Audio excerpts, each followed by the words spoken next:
Assalamualaikum warahmatullahi wabarakatuh. Halo teman-teman semuanya, perkenalkan nama saya Syifa Alfia Rajman dengan NIM 23307110024 dari program studi Ilmu Administrasi Publik semester 5 Universitas Muhammadiyah Sukabumi.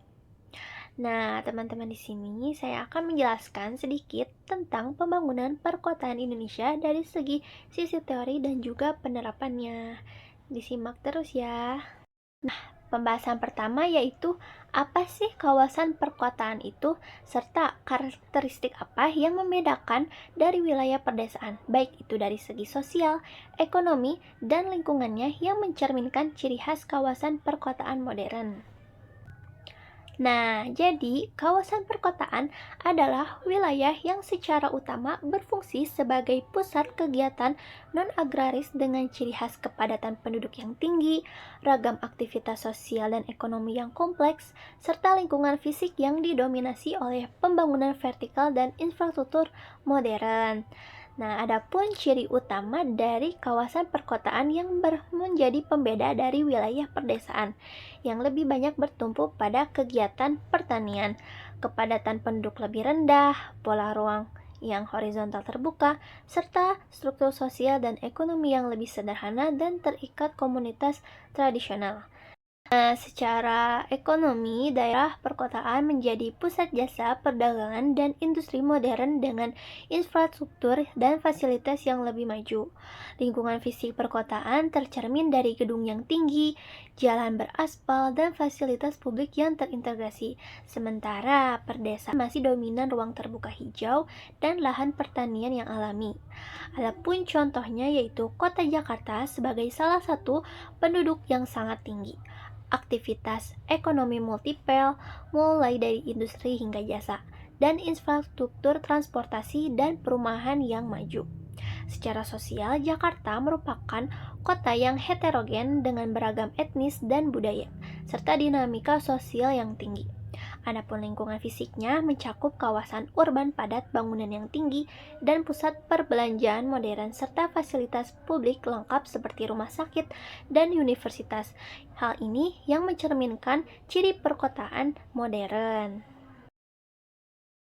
Nah, selanjutnya untuk teori pembangunan perkotaan ini, kita memakai teori ekologi perkotaan yang dimana melihat kota sebagai sebuah sistem ekologi kompleks yang melibatkan interaksi antara manusia, masyarakat, dan lingkungan fisik.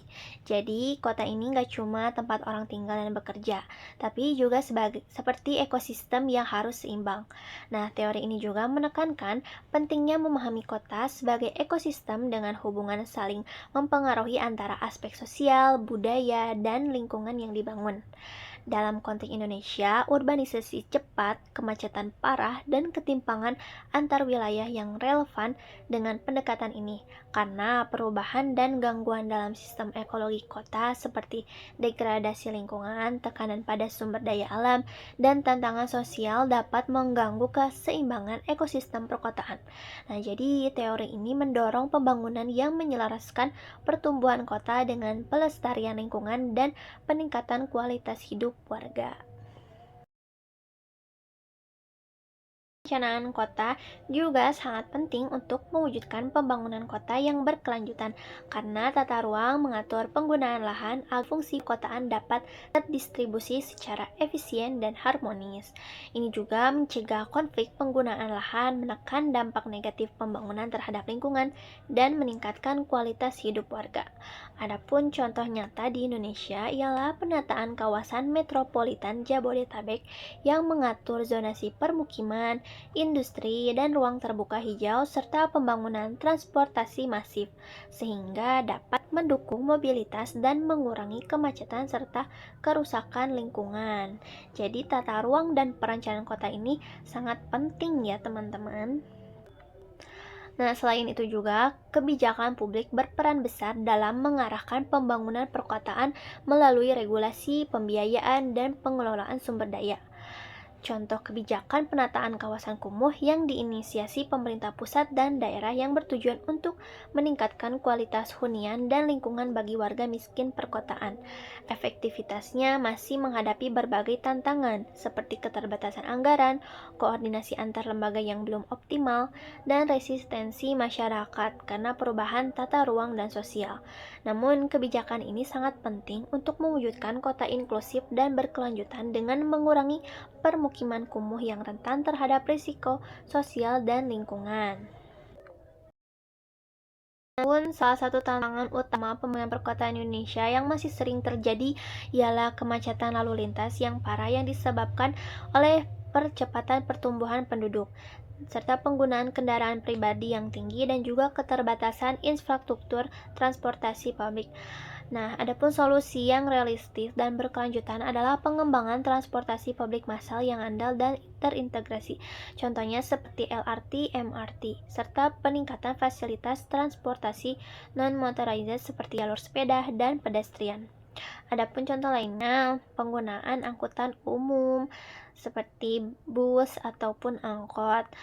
Nah, pendekatan ini secara teoritis didukung oleh konsep urban ekologi dan teori sistem kota yang menekankan keterkaitan antara lingkungan fisik dan sosial, serta pentingnya efisiensi sistem transportasi untuk menjaga keseimbangan kota. Contohnya yaitu pengembangan MRT Jakarta dan LRT Jabodetabek yang bertujuan untuk mengurangi kemacetan dan polusi serta memperbaiki kualitas hidup warga perkotaan. Selain itu, pemerintah juga bisa menerapkan kebijakan dengan mengurangi penggunaan kendaraan pribadi dalam seminggu. Contohnya seperti semisal dalam seminggu kita diwajibkan sehari bersama-sama untuk tidak menggunakan kendaraan pribadi, sehingga bisa menggunakan kendaraan atau transportasi publik angkutan umum seperti bus ataupun angkutan umum lainnya. Itu juga bisa bertujuan untuk mengurangi kemacetan dan juga polusi yang besar-besaran di kota Jakarta ataupun kota Jabodetabek ataupun di kota lain-lainnya.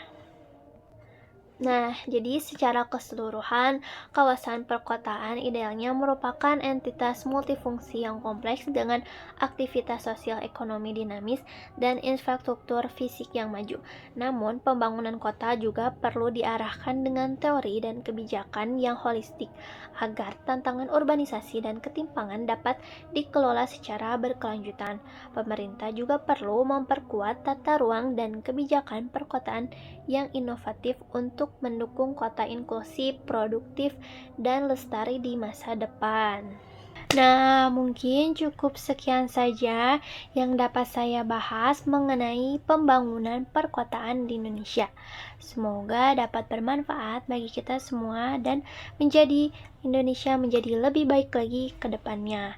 Billahi taufiq wal hidayah. Wassalamualaikum warahmatullahi wabarakatuh.